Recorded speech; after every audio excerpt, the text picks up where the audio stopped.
നമസ്കാരം. ദർശന ടിവിയുടെ എല്ലാ പ്രിയപ്പെട്ട പ്രേക്ഷകർക്കും വിരുന്നിൻ്റെ ഒരു പുതിയ അധ്യായത്തിലേക്ക് ഹൃദ്യമായ സ്വാഗതം. വിരുന്നിപ്പോഴുള്ളത് തൃശ്ശൂർ ജില്ലയിലെ ചാവക്കാടാണ്.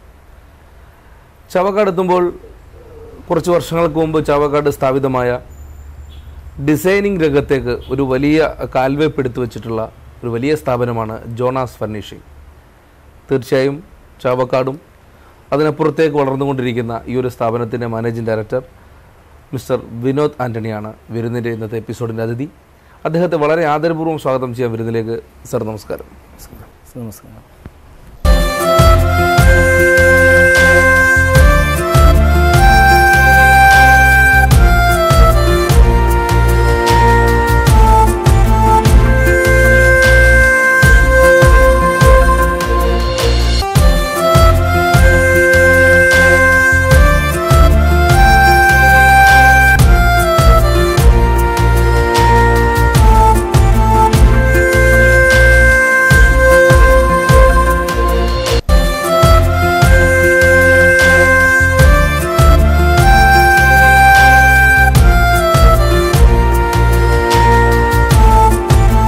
എങ്ങനെയായിരുന്നു ജോണാസ് ഫർണിഷിംഗ് എന്ന ഒരു വലിയ സ്ഥാപനത്തിൻ്റെ തുടക്കം? താങ്കൾ എങ്ങനെയാണ് ഈ ഒരു രംഗത്തേക്കുള്ള വരവ് എന്ന് പറയാമോ? ആക്ച്വലി ഒരു 5 years ബാക്ക് ഞാനൊരു ബാങ്കിങ് ഇതിൻ്റെ ഒരു DSA പ്രിൻസിപ്പളായിട്ട് വർക്ക് ചെയ്യായിരുന്നു. ICICI ഒരു പ്രൈവറ്റ് ബാങ്കിൻ്റെ. അപ്പോൾ അതുമായിട്ട് ബന്ധപ്പെട്ടായിരുന്നു എൻ്റെ പ്രവർത്തനങ്ങൾ. അങ്ങനെ ഒരു 5 years ബാക്ക് ഞാൻ ബാംഗ്ലൂർ IDBI ബാങ്കിൻ്റെ ഒരു പ്രോജക്റ്റായിട്ട് പോകാൻ പറ്റി. പ്രോജക്റ്റായിട്ട് പോയിട്ട് അവിടെ എൻ്റെ ഒരു റൂംമേറ്റ് ഉണ്ടായിരുന്നു, മിസ്റ്റർ സതീഷ് വന്നിട്ട്. പുള്ളി ഒരു ആർക്കിടെക്ടറായിരുന്നു. പുള്ളിയുടെ സഹവാസം ഈ ഡിസൈനിങ് ഇതിലേക്ക് എത്തിച്ചത്. പിന്നെ ആ ഒരു റിസഷൻ ടൈമിൽ ബാങ്കിങ് ഇതിലുള്ള ഒരു എൻ്റർടൈൻമെൻറ്റ് കുറഞ്ഞപ്പോൾ അങ്ങനെയാണ് സ്വാഭാവികമായിട്ട് ഒരു ബിസിനസ് ചെയ്യണം എന്നുള്ളൊരു ഉദ്ദേശത്തോടെയിട്ട് ബിസിനസ് എപ്പോഴും മനസ്സിലുണ്ടായിരുന്നു. പക്ഷേ അങ്ങനെ ഒരു ഇതിലേക്ക് എത്തിപ്പെട്ടത് അങ്ങനെയാണ്. എന്ത് ചെയ്യണം എന്നുള്ള ഒരു ബിസിനസ് എന്താണ് ചെയ്യേണ്ടതെന്നുള്ളൊരു ഇതിൽ നോക്കിയപ്പോൾ അതുമായിട്ട് ആർക്കിടെക്ചർ ബന്ധപ്പെട്ട കാര്യങ്ങൾ എൻ്റെ മുമ്പിലേക്ക് ഫസ്റ്റ് വന്നു. അപ്പോൾ എൻ്റെ റൂംമേറ്റ് ആയിരുന്നു. അപ്പോൾ അങ്ങനെയാണ് ഞാൻ പിന്നെ ബാംഗ്ലൂർ മാർക്കറ്റിൽ എന്തൊക്കെയാണ് ഡിസൈനിങ് സംഭവം എന്താണ്, അതിൻ്റെ പുതിയ ട്രെൻഡ് എന്താണ്, അങ്ങനെ ഒരു വർഷം ഞാൻ അതിങ്ങനെ ഈ ജോലിയിൽ നിന്നിട്ട് തന്നെ അത് വാച്ച് ചെയ്യായിരുന്നു. ഒരു വർഷത്തോളം ജോലി മീൻസ് നമ്മുടെ അതുമായിട്ട് ബന്ധപ്പെട്ട് പോകുന്ന എല്ലാ സ്ഥലങ്ങളിലും ഇതിൻ്റെ സാധ്യതകൾ എന്താണ്, അല്ലെങ്കിൽ പുതിയ ട്രെൻഡ് എന്താണ്, അങ്ങനെ സംഭവം അത് ഡെവലപ്പ് ചെയ്ത് കൊണ്ടുവന്നതാണ്. മീൻസ് അങ്ങനെയാണ് ഒരു സംഭവം നമ്മുടെ നാട്ടിൽ ചെയ്യണം, ഒരു പുതിയൊരു ട്രെൻഡുകൾ കൊണ്ടുവരണം. അങ്ങനെ ഒരു ഡിസൈൻ എന്താ വെച്ചാൽ നമ്മുടെ നാട്ടിൽ എന്താണെന്ന് വെച്ചാൽ നമുക്കൊരു എക്സ്റ്റീരിയർ ഇതിൽ മീൻസ് ആൾക്കാരെ ഒരു 80% അവർ സാറ്റിസ്ഫൈഡ് ആണ്. എക്സ്റ്റീരിയർ ഓക്കെ, അവർ മനസ്സിൽ വിചാരിച്ചൊരു ഡ്രീം ആ ഒരു വീട് എന്ന് പറയുമ്പോൾ ആ ഒരു ഡ്രീമിലേക്ക് അവർ എത്തുന്നുണ്ട് എക്സ്റ്റീരിയറിൽ. പക്ഷെ പലപ്പോഴും ആക്ച്വലി ഇൻറ്റീരിയറിൽ അവർക്ക് മീൻസ് അവർ വിചാരിച്ചൊരു സാറ്റിസ്ഫാക്ഷൻ കിട്ടാറില്ല. നമ്മൾ ഈ ഫീൽഡിലേക്ക് വരുമ്പോൾ ഉണ്ടായിരുന്നൊരു എനിക്ക് തോന്നുന്നൊരു അനുഭവം അതാണ്. കാരണം എന്താണെന്ന് വെച്ചാൽ മീൻസ് ഓൾമോസ്റ്റ് ഒരു സ്കിൽഡ് ആയിട്ടുള്ള ടെക്നീഷ്യൻസ് കുറവായിരുന്നു അവിടെ. പിന്നെ മെറ്റീരിയൽ എന്താ നമുക്ക് അതിലേക്ക് കൊണ്ടുവരാൻ പറ്റുന്ന അതിൻ്റെ കോൺട്രാസ്റ്റ്, അങ്ങനത്തെ അതിനെ പറ്റിയ മെറ്റീരിയൽസ്. അപ്പോൾ അതൊക്കെ കൂടുതൽ നമ്മൾ അതിനെക്കുറിച്ച് സ്റ്റഡി ചെയ്തിട്ട് അതിലേക്ക് ഇറങ്ങിയത്. എന്തൊക്കെ മാറ്റങ്ങളാണ് താങ്കളുടെ ജീവിതത്തിലും അതുപോലെ ജോണാസിൻ്റെ ഒരു കൺസെപ്റ്റിലും താങ്കൾക്ക് തോന്നിയത്? ഞാനിത് സ്റ്റാർട്ട് ചെയ്യുന്നത് ഒരു ഫർണിഷിംഗ് ആയിരുന്നു എൻ്റെ മെയിൻ ഉണ്ടായിരുന്നു. കോൺസെപ്റ്റ് ഫർണിഷിംഗ് ആയിരുന്നു. പിന്നീടാണ് അത് ഡിസൈനിങ് ഇതിലേക്ക് നമ്മളത് മാറ്റിയെടുത്തത്.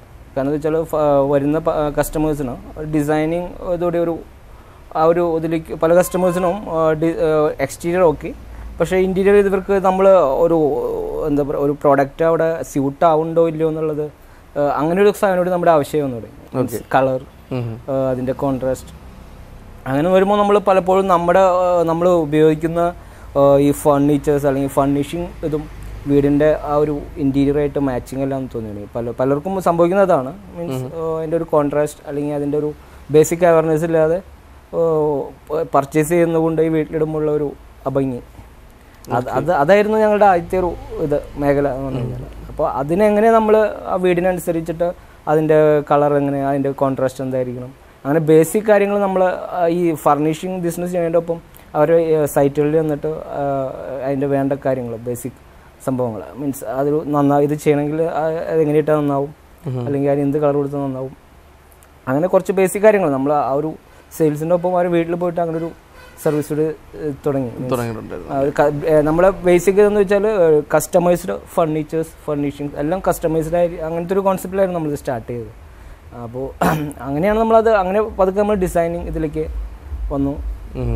കൂടുതൽ അങ്ങനെ ആവശ്യം ഉള്ള കസ്റ്റമേഴ്സാണ് തോന്നി. പ്രത്യേകിച്ച് ഞങ്ങളുടെ മേഖല എന്ന് പറഞ്ഞാൽ ഒരു NRI മേഖലയായിരുന്നു ചാവക്കാട്. അപ്പോൾ എന്ന് വെച്ചാൽ ഇതിൽ പലർക്കും മേൽനോട്ടം വഹിക്കാനോ വീട് അങ്ങനെ എല്ലാവരും ആരെങ്കിലും ഒന്നുകിൽ പ്രായമായ ആൾക്കാരോ അല്ലെങ്കിൽ ഏതെങ്കിലും എഞ്ചിനീയേഴ്സിനോ തിരക്ക് പിടിച്ച എഞ്ചിനീയേഴ്സിനെയൊക്കെ. അപ്പോൾ അവർക്ക് പലപ്പോഴും അതിൻ്റെ ശരിയായ ഒരു കെയറിങ് അവർ ആ ഒരു ഇതിൽ വർക്കിൽ അതങ്ങനെ മീൻസ് സ്കിൽഡ് ആയിട്ടുള്ള വർക്കേഴ്സാണോ അല്ലെങ്കിൽ ചെയ്തിട്ടുള്ള വർക്ക് ഇതാണോ എന്ന് നോക്കാൻ അവർക്ക് ഇതുണ്ടായിരുന്നില്ല. പക്ഷെ ഞങ്ങൾ അങ്ങനെയാണ് ആ ഒരു മേഖലയിൽ കൂടി വന്ന്.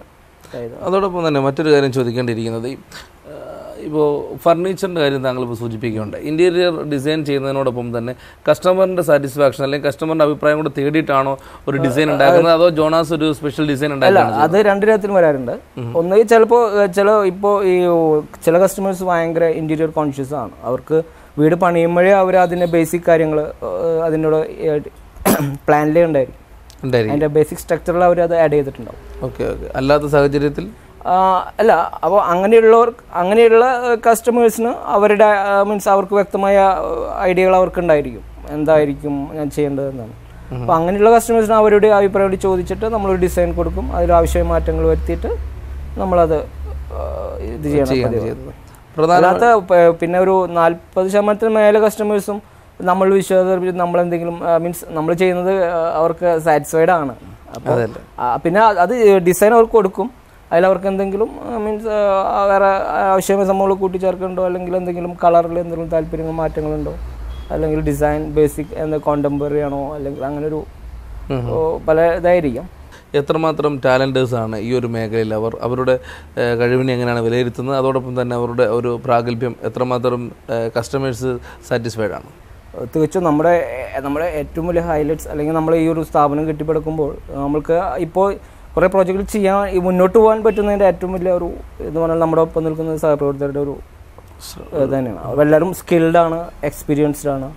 അതിനുള്ളുപരി കസ്റ്റമറുടെ എന്ത് ഇതിനും അവർ ഒരു ഒക്കെയാണ് എപ്പോഴും എന്ത് കൊറീസിനും ഒരു എത്ര തിരക്കുണ്ടെങ്കിലും അതിന് നമുക്ക് ചിലപ്പോൾ നമ്മുടെ ഒരു ക്ലയൻ്റ് ആയിരിക്കില്ല, ചിലപ്പോൾ ഒരു ചെറിയൊരു മീൻസ് എന്തെങ്കിലും ചെറിയ പർച്ചേസ് ചെയ്ത ആളായിരിക്കും.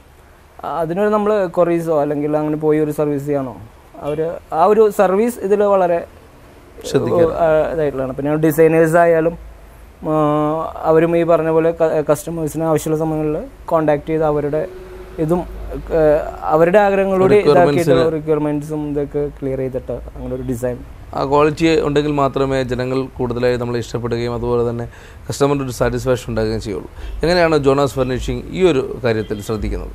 ഓക്കെ, തീർച്ചയായിട്ടും നമ്മൾ ഡിസൈനിങ് ഇതിൻ്റെ ഒപ്പം തന്നെ ഏറ്റവും നല്ല മീൻസ് നമുക്ക് മാർക്കറ്റിൽ അവൈലബിൾ ആയിട്ടുള്ള ഏറ്റവും നല്ല പ്രോഡക്റ്റുകൾ മീൻസ് ഉപയോഗിക്കുന്ന വുഡായാലും പ്ലൈവുഡ് ആയാലും എല്ലാം നമ്മൾ കസ്റ്റമർ ആ ഒരു ഇതോടെ തന്നെയാണ് മീൻസ് അവർക്ക് നമ്മൾ അവയർനെസ് കൊടുക്കും ഓരോ പ്രോഡക്റ്റിൻ്റെ ക്വാളിറ്റി. അല്ലെങ്കിൽ നമ്മൾ കസ്റ്റമൈസ്ഡ് ആയതുകൊണ്ട് ബേസിക്കലി സ്റ്റാർട്ടിങ് തുടങ്ങി അവർക്കൊരു ഇത് കൊടുക്കും, ഇതുകൊണ്ട് ചെയ്താൽ ഇങ്ങനെയാണ്, മറ്റേ അതിൻ്റെ മെറിറ്റ്സും ഡിമെറിറ്റ്സും നമ്മൾ പറഞ്ഞു കൊടുക്കും ഫസ്റ്റ് യൂസ് ചെയ്യുന്ന മെറ്റീരിയൽസിൻ്റെ മെറിറ്റ്സും ഡിമെറിറ്റ്സും. പിന്നെ അതിൽ നമ്മൾ ഒരു ബിലോ ഒരു ആവറേജ് താഴെ നമ്മളൊന്നും യൂസ് ചെയ്യാറില്ല നമ്മൾ. പിന്നെ ചില ഈ ഒരു നമ്മളെല്ലാ കസ്റ്റമേഴ്സിനും വേണ്ടിയിട്ട് ചിലവർ പറയും നമുക്ക് ഓക്കെ ഇത് ഈ ഒരു ഇതിൽ നമുക്ക്, അപ്പോൾ അവരുടെ ബഡ്ജറ്റിനനുസരിച്ച് നമ്മൾ അവരുടെ കാര്യങ്ങൾ പറഞ്ഞു കൊടുത്തിട്ട് ചെയ്യും. അതനുസരിച്ച് ഒരുപാട് കാര്യങ്ങൾ കസ്റ്റമർ ശ്രദ്ധിക്കേണ്ടതായിട്ടുണ്ട്. എങ്ങനെയാണ് അവർക്ക് സാമ്പത്തിക ചിലവുകൾ കുറയ്ക്കുവാനും അതോടൊപ്പം തന്നെ നല്ല ഇൻറ്റീരിയർ ഡെവലപ്പ് ചെയ്തെടുക്കാനും ഉള്ള സാധ്യതകൾ എങ്ങനെയാണ്? ഒരു ജോണാസ് ഫർണിഷിംഗ് എന്നൊരു ബ്രാൻഡഡ് ഒരു കമ്പനിയുടെ മാനേജിംഗ് ഡയറക്ടർ എന്ന നിലയ്ക്ക് താങ്കളുടെ അഭിപ്രായം? ഇൻറ്റീരിയർ നമ്മളൊരു വീട് പണിയാൻ ആഗ്രഹിക്കുമ്പോൾ തന്നെ അതിൻ്റെ ഇൻറ്റീരിയർ നമ്മൾ എക്സ്റ്റീരിയർ ഡിസൈൻ ചെയ്യുന്നതിൻ്റെ ഒപ്പം തന്നെ ഇൻറ്റീരിയറും നമ്മുടെ മനസ്സിലുണ്ടായിരിക്കും. നമ്മൾ എന്താ ചെയ്യണം എന്നുള്ളത് നമ്മുടെ മനസ്സിലൊരു ബേസിക് കോൺസെപ്റ്റ് എല്ലാവർക്കും ഉണ്ടായിരിക്കും. പക്ഷെ നമ്മളപ്പോൾ അതിനെ ബേസ് ചെയ്തുള്ള കാര്യങ്ങൾ ആ ഒരു ഇതിൽ തന്നെ അതിൻ്റെ ഫൗണ്ടേഷൻ അല്ലെങ്കിൽ ആ ഒരു ഇതിൽ തന്നെ നമ്മളത് നമ്മുടെ റിക്വയർമെൻറ്റ്സ് നമ്മൾ ആർക്കിടെക്റ്റിന് അല്ലെങ്കിൽ എഞ്ചിനീയർ നമ്മൾ അറിയിക്കണം ഫസ്റ്റ് ഓഫ് ഓൾ. പിന്നെ അല്ലെങ്കിൽ അത് കഴിഞ്ഞിട്ട് നമ്മൾ എന്തെങ്കിലും ഒരു ഇതിന് കൂട്ടിച്ചേർക്കലോ ഇതൊക്കെ വരുമ്പോൾ ഈ പറഞ്ഞ അനാവശ്യ നഷ്ടങ്ങളും കാര്യങ്ങളും അതൊന്നും. പിന്നെ നമ്മൾ എന്താ ചെയ്യേണ്ടതെന്നുള്ളത് മുമ്പേ മീൻസ് നമുക്ക് എന്ത് ബഡ്ജറ്റ് ഉണ്ട്, നമുക്ക് അതിൽ എന്തൊക്കെ ചെയ്യാം, അത് നമുക്ക് വ്യക്തമായൊരു പ്ലാൻ ഉണ്ടെങ്കിൽ നമുക്കിത് വളരെ വളരെ മുൻപേ നമ്മൾ പ്ലാൻ ചെയ്യുകയാണെങ്കിൽ വളരെ ചിലവ് കുറഞ്ഞ രീതിയിൽ നമുക്കിത് നമ്മുടെ ഒരു ബേസിക് ഇത് ഉണ്ടെന്നുണ്ടെങ്കിൽ നമുക്ക് വലിയ എക്സ്പെൻസീവ് അല്ലാതെ തന്നെ നമുക്ക് ചെയ്യാവുന്ന കാര്യങ്ങളേ ഉള്ളൂ. പിന്നെ നമ്മളെല്ലാം പ്ലാൻ ചെയ്തിട്ട് ചെയ്യാം. രണ്ടാമതൊരു സംഭവം ചെയ്തു, അത് നല്ല സ്കിൽഡ് ആയിട്ടുള്ളൊരു ആർക്കിടെക്ടർ അല്ലെങ്കിൽ ഒരു ഡിസൈനർ വെച്ചിട്ട് നമ്മൾ ആദ്യം തന്നെ ഇതെല്ലാം പ്ലാൻ ചെയ്തിട്ട് മീൻസ് മാറ്റങ്ങളെല്ലാം അപ്പം തന്നെ ഇത് ചെയ്തിട്ട് നമ്മൾ ഫൈനലൈസ് ചെയ്യാം. അപ്പം പിന്നെ നമുക്ക് പലരും എന്താ വെച്ചാൽ ഒരു സംഭവം ചെയ്തു, പിന്നെ അതിൻ്റെ ഒരു ഇത് മാറ്റി അത് പൊളിച്ച് അല്ലെങ്കിൽ മറ്റേത്, അപ്പോൾ നമുക്ക് അതെല്ലാവരും വീട്ടിലുള്ള എല്ലാവരും അഭിപ്രായം ചോദിച്ചിട്ട് അതിലൊരു ഫൈനൽ ഇതിലെത്തിയതിന് ശേഷം ഈ ഒരു ഡിസൈനിങ് ഇതിലേക്ക് പോകുമായിരിക്കും ബെറ്റർ. അതിന് എപ്പോഴും നല്ലതൊരു നല്ല ഡിസൈനർ ഇത് കണ്ടുപിടിക്കുക, അതുപോലെ തന്നെ നല്ല മറ്റേ ടെക്നീഷ്യൻസ്. ഡിസൈനറെക്കാളും ഡിസൈനർ നല്ല രീതിയിൽ നമുക്ക് ചെയ്തെന്നായിരിക്കും, പക്ഷേ ടെക്നീഷ്യൻസാണ് ഇതിൻ്റെ മെയിൻ ഒരു അവർ ചെയ്യുന്ന വർക്കിൻ്റെ പെർഫെക്ഷൻ, അതായിരിക്കും അതിൻ്റെ ഒരു ഭംഗി. അപ്പോൾ ഈ ടെക്നീഷ്യൻസ് പെർഫെക്റ്റ് ആണോ എന്നുള്ളത് നമ്മൾ ഒരു മുമ്പ് അവരുടെ ഏതെങ്കിലും ഒരു വർക്കോ അല്ലെങ്കിൽ അങ്ങനെ എന്തെങ്കിലും പോയി നോക്കി അതുകൂടി ഒന്ന് വിലയിരുത്തിയതിന് ശേഷം അവർ അങ്ങനത്തെ വർക്കുകൾ ഏൽപ്പിക്കുകയാണെങ്കിൽ ഇത്തിരി നന്നായിരിക്കും. കാരണം എന്താ വെച്ചാൽ പലയിടത്തും ഒരു ടെക്നിക്കൽ അവയർനെസ് ഇല്ലാത്തവർ അത് ചെയ്യുമ്പോൾ ഉണ്ടാവുന്ന അപാകതകൾ അത് നമ്മൾ പലപ്പോഴും കണ്ടിട്ടുണ്ട്.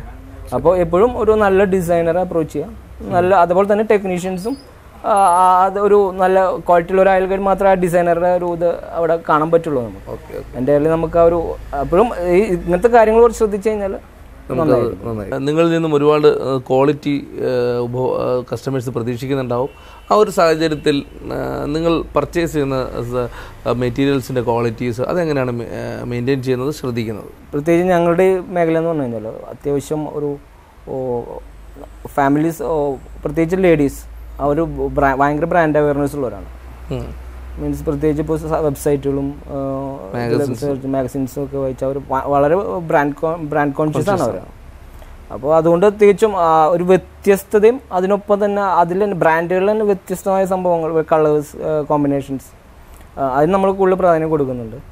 പിന്നെ നമ്മുടെ ബേസിക്കലി എല്ലാം കസ്റ്റമൈസ്ഡ് പ്രോജക്റ്റിനെ ബേസ് ചെയ്തിട്ടുള്ള സംഭവങ്ങൾ, അല്ലെങ്കിൽ ഒരു കസ്റ്റമർ പർട്ടിക്കുലർ അവരുടെ ഡിസൈൻസ്, കളേഴ്സ് അതിന് ബേസ് ചെയ്തിട്ടാണ് നമ്മൾ പർച്ചേസ് ചെയ്യുന്നത്. ഇപ്പോൾ ഒരു 3 years നമ്മുടെ ബാക്ക് നമ്മൾ നോക്കുകയാണെന്നുണ്ടെങ്കിൽ നമ്മുടെ എല്ലാ പ്രൊഡക്റ്റും ഇപ്പോൾ ഈ മാർക്കറ്റിൽ കിട്ടുന്നതിന് വ്യത്യസ്തമായിട്ടുള്ള കുറേ സംഭവങ്ങളാണ്. പിന്നെ പല ബ്രാൻഡുകളും നമ്മൾ ഇപ്പോൾ F&F, D-Decor, CRMs അതൊക്കെ നമ്മൾ എല്ലാം ബ്രാൻഡഡ് ഫർണിഷിങ്സ് തന്നെ നമ്മൾ യൂസ് ചെയ്യുന്നത്. ഈ മേഖലയിൽ നമ്മൾ 2 കാര്യങ്ങളുണ്ട്. ഒന്ന് മീൻസ് പഞ്ച്വാലിറ്റി, മീൻസ് പലപ്പോഴും പ്രത്യേകിച്ച് NRIs അവരൊരു പർട്ടിക്കുലർ ടൈമിൽ അത് പൂർത്തിയാക്കണം, അല്ലെങ്കിൽ അവരൊരു ലീവിൻ്റെ ആ ഒരു പീരീഡിൽ അവർക്ക് അതിൽ ഇത് ചെയ്യണം, അങ്ങനെയൊക്കെയുള്ള ആഗ്രഹങ്ങളുടെ ഒരു വീട് പണിയുന്നുണ്ടാവുക. ഓക്കെ, അത് പലപ്പോഴും ഇവിടുത്തെ ഒരു സാഹചര്യങ്ങളിൽ അത് ആ ഒരു കമ്പൽഷൻ ടൈമിങ് പലപ്പോഴും അങ്ങനെ നീണ്ടു പോകാറുണ്ട്.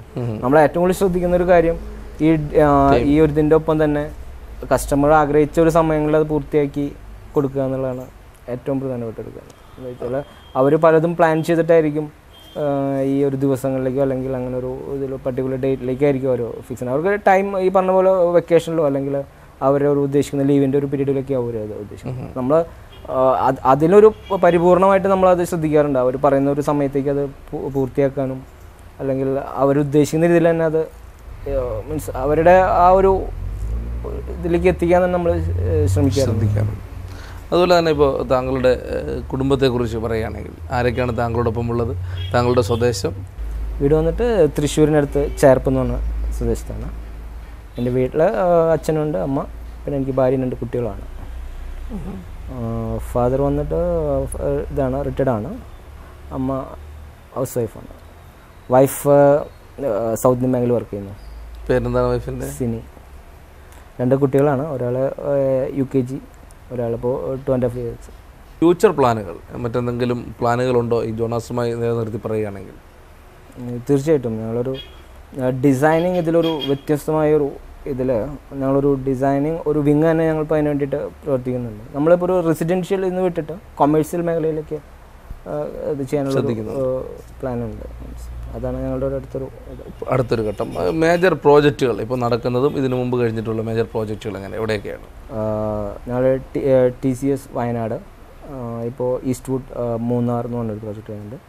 പിന്നെ നമ്മുടെ ഈ IES എഞ്ചിനീയറിംഗ് കോളേജിൻ്റെ MDസിൻ്റെ വരുന്നുണ്ട്. WHTC Wayanad Eastwood resorts. പിന്നെ കുറേ പ്രശസ്തമായ വ്യക്തികളുടെ വീടുകൾ നമ്മൾ ചെയ്തിട്ടുണ്ട്. അതിലപ്പോൾ കൂടുതലും NRIs ആയിരുന്നു. പിന്നെ IASൻ്റെ ഡയറക്ടേഴ്സ്, പിന്നെ ഉജാല. സാർ, എന്തായാലും ഇത്രയും സമയം ഞങ്ങളുടെ പ്രിയപ്പെട്ട പ്രേക്ഷകരോട് ജോണാസ് ഫർണിഷിംഗ് എന്ന സ്ഥാപനത്തെക്കുറിച്ചും അതുപോലെ തന്നെ ഇൻറ്റീരിയർ ഡിസൈൻ രംഗത്തെ സാങ്കേതികതകളെക്കുറിച്ചും അതോടൊപ്പം തന്നെ എന്തൊക്കെ കാര്യങ്ങളാണ് ഇൻറ്റീരിയർ രംഗത്ത് ശ്രദ്ധിക്കണം എന്നുള്ളതിനെക്കുറിച്ചൊക്കെ ആധികാരികം സംസാരിച്ചു. ഇത്രയും വിലപ്പെട്ട സമയം ഞങ്ങളുടെ പ്രേക്ഷകരുമായി സംവദിച്ചതിൽ ഞങ്ങളുടെ ഹൃദയംഗമായി നന്ദി അറിയിക്കുകയാണ്. Thank you very much.